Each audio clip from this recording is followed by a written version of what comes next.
இன்னைக்கு உங்க சத்தியமூர்த்தி பவன் கட்டியிருக்கீங்களே, அந்த இடம் யார் உங்களுக்கு ஃப்ரீயா கொடுத்தது? யார் அதை கட்டி கொடுத்தது? காங்கிரஸ் கட்சி முதலியார்களால் வளர்க்கப்பட்டு இன்னைக்கு முதலியார்களுக்கு ஒரு பிரதிநிதித்துவமே இல்லாம நீங்க பண்ணிட்டு இருக்கீங்க. டிவிகே விஜயனோட கட்சியை பத்தியும் நாம் தமிழர் சீமான் கட்சியை பத்தியும் நீங்க எந்த வேட்பாளர் பத்தியுமே சொல்லல அப்படின்னா, இந்த எஸ்ஐஆருக்கு அப்புறம் இந்த ஓட் எல்லாமே குறைஞ்சிருச்சு. இன்னைக்கு ஒரு பெரிய தொகுதியிலே 2.5 லட்சம் ஓட்டு தான் இருக்கு. புறக்கணிக்கிறீங்களா, வேண்டுமென்றே செய்கிறீங்களா, இல்லை யாருடைய ஒரு தூண்டுதல் பேர் செய்கிறீர்களான்றது எனக்கு தெரியல. ஏற்கனவே உங்க கட்சி கொங்கு மண்டல கட்சின்னு சொல்லி உங்களை விமர்சனம் பண்றாங்க. இந்த மாதிரி வட மாவட்டத்தில் பெருமையான இருக்கக்கூடிய சமுதாயம், பெரும்பான்மையான சமுதாயம் எங்களுக்கு சீட்டு கொடுக்காம நீங்க யாருக்கும் சீட்டு கொடுக்கறது வருத்தம் அளிக்கிறது. இந்த தேர்தல் கட்டாயம் அனைவருமே ஓட்டு போடணும். ஓட்டு போடாம யாருமே இருக்கக்கூடாது. அனைவரும் ஓட்டு போடுங்க. உங்களுக்கு ஓட்டு போடுற கேண்டிடேட் பிடிக்கலாம் கூட நம்ம நோட்டாக்கு போடக்கூடாது. None of the above option இருக்கு. அனைவருக்கும் வணக்கம். நான் உங்கள் டாக்டர் கார்த்திகேயன், தமிழக நீதி சங்கத்தினோட ஃபவுண்டர், பிரசிடென்ட், நிறுவன தலைவர்.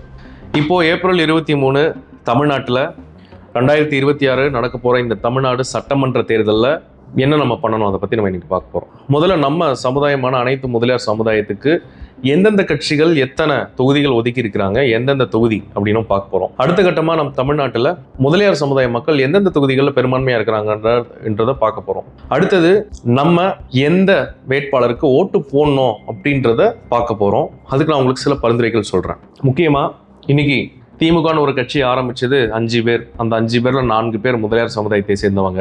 பேரறிஞர் அண்ணா, நாவலர் நெடுஞ்செழியன், KA மதியழகன், NV நடராஜன் முதலியார். இந்த 4 முதலியார்களால் சேர்ந்து ஆரம்பிக்கப்பட்ட கட்சி தான் திராவிட முன்னேற்ற கழக கட்சி.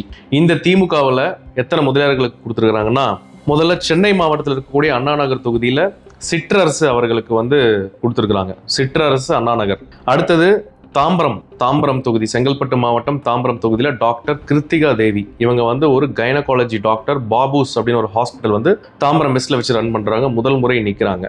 அடுத்தது செங்கல்பட்டு மாவட்டம் ஆலந்தூர் தொகுதியில் இப்போ இருக்கக்கூடிய சிறு குறு தொழில் அமைச்சர் தாமோ அன்பரசன் அவர்கள் நிற்கிறாங்க. திருவள்ளூர் மாவட்டத்தில் கும்மிடிப்பூண்டி தொகுதியில் TJS கோவிந்தராஜன் அவர்களுக்கு கும்மிடிப்பூண்டி தொகுதி ஒதுக்கி இருக்கிறாங்க. திருவள்ளூர் மாவட்டம் திருவள்ளூர் தொகுதி VG ராஜேந்திரன் அவர்களுக்கு ஒதுக்கி இருக்கிறாங்க. ராணிப்பேட்டை மாவட்டம் ஆற்காடு தொகுதியில் ஈஸ்வரப்பா அவருக்கு ஒதுக்கி இருக்கிறாங்க MLA சீட்டு. திருவண்ணாமலை மாவட்டம் கலசப்பாக்கம் தொகுதியில் சரவணன் அப்படின்றவர் திமுக வேட்பாளராக நிற்கப்பட்டிருக்கிறாரு. கும்பகோணம் மாவட்டம் கும்பகோணம் MLA தொகுதியில் சாக்கோட்டை அன்பழகன். இவங்க துளுவ வெள்ளாளர் சமுதாயம் தான், ஆனால் அவங்க வேற ஒரு பட்டம் போட்டுக்கிறாங்க, அவருக்கு ஒதுக்கி இருக்கிறாங்க. கள்ளக்குறிச்சி மாவட்டம் சங்கராபுரம் தொகுதியில் உதயசூரியன் அவர்களுக்கு MLA சீட் ஒதுக்கி இருக்கிறாங்க. மதுரை மத்திய தொகுதி PTR பழனிவேல் தியாகராஜன், இப்போ இருக்கிற IT மினிஸ்டருக்கு ஒதுக்கி இருக்கிறாங்க.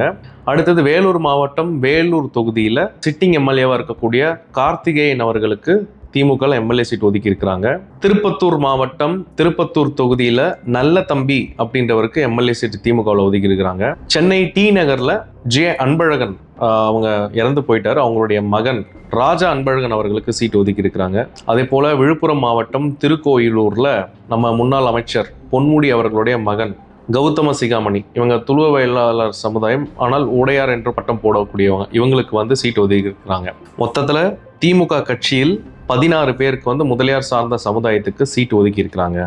முதலியார் சமுதாயத்துக்கு திமுகவில் 16 சீட்டு ஒதுக்கி இருக்கிறது மிக சொற்பம், மிக கம்மி. ஆனால் இது போன எலெக்ஷனை விட இந்த எலெக்ஷனில் ஒரு 5 சீட் எக்ஸ்ட்ரா கிடைச்சிருக்கு. இதற்கு ஒரு முக்கிய காரணமாக வட தமிழ்நாட்டில் தமிழக நீதி சங்கம் நாங்கள் எடுத்த கிட்டத்தட்ட ஒரு 18 மாவட்ட அளவில் மீட்டிங் போட்டிருக்கோம். 9 மாவட்டங்களில் ஒரு மாவட்டத்தில் 2 மீட்டிங் கவர் பண்ணியிருக்கோம். ஒரு சில மாவட்டத்தில் 3 மீட்டிங் நடத்தியிருக்கோம். ஒரு மிகப்பெரிய ஒரு தன்னிச்சையாக எழுந்து ஒரு 4000 பேரை கூட்டி ஒரு மாநில மாநாடு வெற்றிகரமாக நடத்தியிருக்கிறோம். இதனுடைய ஒரு இம்பாக்ட், இதனுடைய ஒரு தாக்கத்தின் காரணமாக இன்னைக்கு வட தமிழ்நாட்டில் நிறைய பேர் சிட்டிங் MLAக்கே சீட் இல்லாமல் போகக்கூடிய ஒரு சூழ்நிலையிலும் கூட நம்மளுடைய ஒரு எழுச்சினால பெருவாரியான முதலியார் சமுதாயத்துக்கு சீட்டு கிடைச்சிருக்கிறது மிகப்பெரிய ஒரு வெற்றி, தமிழக நீதி சங்கத்தினுடைய ஒரு வெற்றியாகவும் ஒரு சாதனையாகவும் நான் இதை பார்க்குறேன். இது நிறைய பேர் எனக்கு தனிப்பட்ட முறையில் ஃபோன் பண்ணி, டாக்டர் நம்ம சங்கத்தினுடைய ஒரு செயல்பாட்டால் தான் இன்னைக்கு இவ்வளோ பேருக்கு கிடைச்சிருக்கு, போன தேர்தலோட இந்த வாட்டி நம்மளுக்கு அதிகமாக கிடைச்சிருக்கு, ரொம்ப பெருமிதத்தோட வாழ்த்து சொன்னாங்க, பாராட்டினாங்க. ஆனால் இருந்தாலும் 234 தொகுதிகளில் திராவிட முன்னேற்ற கழகத்தில் ஒரு 16 பேருக்கு தான் கொடுத்துருக்காங்க அப்படின்றது வருத்தமான ஒரு விஷயம். அதாவது 175 தொகுதி திமுக நிற்குதுன்னு நினைக்கிறேன். ஒரு 10% விட ஒரு கம்மி தான், ஒரு 8% ஆஃப் த சீட்டு தான் நம்மளுக்கு கிடைச்சிருக்கு. இது அடுத்த எலெக்ஷன்ல ஒரு 25 சீட்டாவது நம்ம சமுதாயத்துக்கு வழங்கணும் நம்ம திமுக கட்சிக்கு நம்ம ஒரு கோரிக்கை வைக்கிறோம். அதே போல அடுத்து அண்ணா திராவிட முன்னேற்ற கழகத்துல யார் யாருக்கு முதலியார் சமுதாயத்தில் சீட் ஒதுக்கி இருக்கான்னு பார்ப்போம். முதல்ல காஞ்சிபுரம் தொகுதியில வி சோமசுந்தரம் அவர்களுக்கு ஒதுக்கி இருக்கிறாங்க. அடுத்து திருவண்ணாமலை மாவட்டம் கலசப்பாக்கம் தொகுதியில முன்னாள் அமைச்சர் அக்ரி கிருஷ்ணமூர்த்தி அவருக்கு ஒதுக்கி இருக்கிறாங்க. அடுத்து திருவண்ணாமலை மாவட்டம் ஆரணியில ஜெயசுதா அவங்க வந்து ஒரு ஃபீமேல் கேண்டிடேட். இப்போ திமுகல ஒரே ஒரு மகளிருக்கு தான் சீட்டு கொடுத்திருக்காங்க, டாக்டர் கிருத்திகா தேவி. அதே போல அண்ணா திமுகவில் ஒரே ஒரு முதலியார் மகளிருக்கு கொடுத்திருக்காங்க, அவங்க தான் ஜெயசுதா அவர்கள். அடுத்தது வேலூர் மாவட்டம் வேலூர் தொகுதியில் SRK அப்பு அண்ணனுக்கு வந்து சீட்டு கொடுத்திருக்காங்க. அடுத்ததாக ஆற்காடு ராணிப்பேட்டை மாவட்டம் ஆற்காடுல சுகுமார் அவர்களுக்கு வந்து அதிமுக சீட் ஒதுக்கி இருக்கிறாங்க. அதே போல செங்கல்பட்டு மாவட்டம் செங்கல்பட்டு தொகுதியில் கஜா என்கின்ற கஜேந்திரன் அவர்களுக்கு வந்து சீட் ஒதுக்கி இருக்கிறாங்க. அதே போல கீழ்பெண்ணாத்தூர் அண்ணா திராவிட முன்னேற்ற கழகத்தில் ராமச்சந்திரன் என்பவருக்கு சீட் ஒதுக்கி இருக்கிறாங்க. ஏற்கனவே அதிமுகவில் முதலியார்களுக்கான ஒரு முகமே இல்லை, முதலியார் கட்சியே அது கிடையாது. அதிமுக ஆரம்பிச்சது யாருன்னா அனகாபுத்தூர் ராமலிங்க முதலியார் தான் ஆரம்பிச்சார். பாவு சண்முகம், நாவலர் நெடுஞ்செழியன் போன்றவர்கள்லாம் மிகப்பெரிய கொடிகட்டி பறந்தாங்க அதிமுகவில். ஆனால் இன்னைக்கு எடப்பாடி பழனிசாமி தலைமையில் கீழ் இருக்கக்கூடிய கட்சியில ஒரு 7 முதலியாருக்கு தான் கொடுத்துருக்காங்கிறது வந்து ரொம்ப வேதனைக்குரியது. இது வந்து வருத்தத்துக்குரியது. தயவு செய்து ஏன் முதலியார் சமுதாயத்தை அதிமுகவில் புறக்கணிக்கிறாங்கன்றத வந்து நம்ம வந்து கட்டாயம் ஒரு கேள்வியா இந்த ஒரு வீடியோ வாயில நம்ம எடப்பாடி பழனிசாமி அவர்களுக்கு ஒரு கேள்வியை வைக்கிறோம். ஏன் உங்களுக்கு முதலியார் ஓட்டெல்லாம் வேணாமா? உங்களுக்கு வந்து முதலியார்களை நீங்க புறக்கணிக்கிறீங்களா? வேண்டுமென்றே செய்கிறீங்களா இல்லை யாருடைய ஒரு தூண்டுதல் பேர் செய்கிறீர்களான்றது எனக்கு தெரியல. ஏற்கனவே உங்க கட்சி கொங்கு மண்டல கட்சின்னு சொல்லி உங்களை விமர்சனம் பண்றாங்க. இந்த மாதிரி வட மாவட்டத்தில் பெருமையான இருக்கக்கூடிய சமுதாயம், பெரும்பான்மையான சமுதாயம் எங்களுக்கு சீட்டு கொடுக்காம நீங்க யார் யாருக்கும் சீட்டு கொடுக்கறது வந்து வருத்தம் அளிக்கிறது. எங்க அனைத்து மக்கள் 2 கோடி முதலியார் மக்களுடைய சார்பா நான் அந்த ஒரு கேள்வியை உங்ககிட்ட நான் கேட்கிறேன். அதுக்கடுத்து இன்னைக்கு பாஜகவுக்கு ஒதுக்கி 28 சீட் என்ன கொடுத்துருக்காங்க. அதுல ஒரே ஒரு முதலியார்களுக்கு கூட சீட்டு கிடையாது பாஜக. இது ரொம்ப வேதனை அளிக்கக்கூடிய விஷயம். காங்கிரஸ் கட்சியில ஒரே ஒரு சீட். காங்கிரஸ் கட்சியில் சோளிங்கர் தொகுதியில் சிட்டிங் எம்எல்ஏ இருக்கக்கூடிய AM முனிரத்னம் அவர்களுக்கு சீட்டு ஒதுக்கி இருக்கிறாங்க. அவங்க வந்து பாரதி பஸ் சர்வீஸ்னுடைய ஒரு ஓனர், அதாவது முதலியாண்ட முதலியாரனுடைய மகன்கள்ல ஒரு 3வது மகன் நினைக்கிறேன், முனிரத்னம் முதலியார் அவர்களுக்கு கொடுத்துருக்காங்க. அவருக்கு வாழ்த்துக்கள். காங்கிரஸ்ல 28 சீட்டு நினைக்கிறேன், ஒரே ஒரு சீட்டு மட்டும் தான் முதலியாருக்கு கொடுத்துருக்காங்க. காங்கிரஸ் கட்சியானதை வந்து உருவாக்கி அதை வந்து கஷ்டப்பட்டு தமிழ்நாட்டில் வளர்த்தது வந்து ஒரே ஒரு மனிதர் தான். அவர் பேர் வந்து CN முத்துரங்க முதலியார். நசரத்பேட்டை திருவள்ளூர் மாவட்டத்தை சேர்ந்த முத்துரங்க முதலியார் தான் காங்கிரஸ் கட்சியை வளர்த்தவர். 1936 தமிழ்நாடு காங்கிரஸ் கமிட்டியினுடைய ஒரு தலைவர். இன்னைக்கு தமிழ்நாடு காங்கிரஸ் கமிட்டியினுடைய தலைமையகமா சொல்லப்படக்கூடிய சத்தியமூர்த்தி பவனை யார் லேண்ட் கொடுத்தது? சத்தியமூர்த்தி பவனை கட்டி கொடுத்தது யாருன்னு யாருக்காவது தெரியுமா? இன்னைக்கு காங்கிரஸ் கட்சிக்கு இருக்கக்கூடிய 70% சொத்து எல்லாமே CN முத்துரங்க முதலியார் இலவசமா காங்கிரஸ் கட்சிக்கு கொடுத்தது தான் இன்னைக்கு காங்கிரஸ் வளர்ந்துருக்கு. இன்னைக்கு இருக்கக்கூடிய காமராஜர் அரங்கம் இருக்கு இல்லையா தேனாம்பேட்டில், அதுக்கு இடம் யார் கொடுத்தது? இன்னைக்கு உங்க சத்தியமூர்த்தி பவன் கட்டி இருக்கீங்களே, அந்த இடம் யார் உங்களுக்கு ஃப்ரீயா கொடுத்தது? யார் அதை கட்டி கொடுத்தது? காங்கிரஸ் கட்சி முதலியார்களால் வளர்க்கப்பட்டு இன்னைக்கு முதலியார்களுக்கு ஒரு பிரதிநிதித்துவமே இல்லாம நீங்க பண்ணிட்டு இருக்கிறீங்க. காங்கிரஸ் கட்சிக்கு என்னுடைய கடுமையான கண்டனங்கள். அடுத்தது தேமுதிக 10 சீட் வாங்கி இருக்கிறாங்க. அதுல போலூர், திருவண்ணாமலை மாவட்டம் போலூர்ல TP சரவணன் அப்படின்ற கூடிய ஒருத்தர், அவர் ஒரு சாதாரண ஒரு பேருந்து கண்டக்டரா இருந்து வாழ்க்கையில முன்னேறியவருக்கு வந்து ஒரு சீட்டு கொடுத்துருக்காங்க. ஸோ இன்னைக்கு அதிமுக, திமுக, காங்கிரஸ் இந்த கட்சிகள்ல யார் யார் முதலியார்களுக்கு சீட்டு கொடுத்துருக்காங்கன்றத பார்த்தோம். அதே போல இன்னைக்கு வட தமிழ்நாட்டுல 12 மாவட்டம். இந்த 12 மாவட்டங்கள்ல கிட்டத்தட்ட பாத்தீங்கன்னா 108 தொகுதிகள் இருக்கு. இந்த 108 MLA தொகுதிகள்ல 69 MLA தொகுதிகள்ல வந்து முதலியார் சமுதாயம் பெரும்பான்மையாக முதல் இடத்துலயோ 2வது இடத்துலயோ டாப் 3ல இருக்கக்கூடிய மக்கள் தொகையில இருக்கக்கூடிய ஒரு சமுதாயம். ஆனா இன்னைக்கு பாத்தீங்கன்னா ஒரு வட தமிழ்நாட்டுல ஒரு 5 சீட்டு 6 சீட்டு தான் கொடுக்கக்கூடிய ஒரு சூழல் ஏற்படுது. இது மிகப்பெரிய ஒரு வருத்தம் அளிக்கிறது.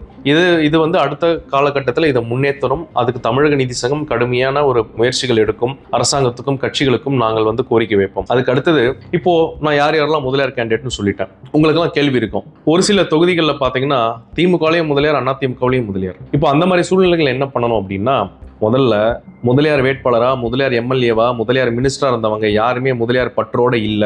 யாரும் பெருசா முதலியார் சமுதாயத்துக்கும் நம்ம மக்களுக்கோ ஒரு வேலை வாய்ப்புக்கோ ஒரு பரிந்துரைக்கோ ஒரு ரெக்கமெண்டேஷன் லெட்டர் கூட எதுவுமே கொடுக்கறது கிடையாது. அவங்க வந்து தங்களை வந்து ஒரு மினிஸ்டராவும் MLAவை தான் பாக்குறாங்களே கண்டி அவங்களுக்கு எந்த விதமான ஒரு சமுதாய பற்றமே கிடையாது. அதனால இப்ப நான் மேல வாசிச்ச MLAக்கள் யாருக்கு உண்மையிலே இந்த சமுதாயத்தை முன்னேற்றணும், இந்த சமுதாயத்துக்கு ஒரு நல்ல விஷயம் பண்ணணும்னு நினைக்கிறாங்களோ அவங்களுக்கு மட்டும்தான் நம்மளுடைய ஓட்டு.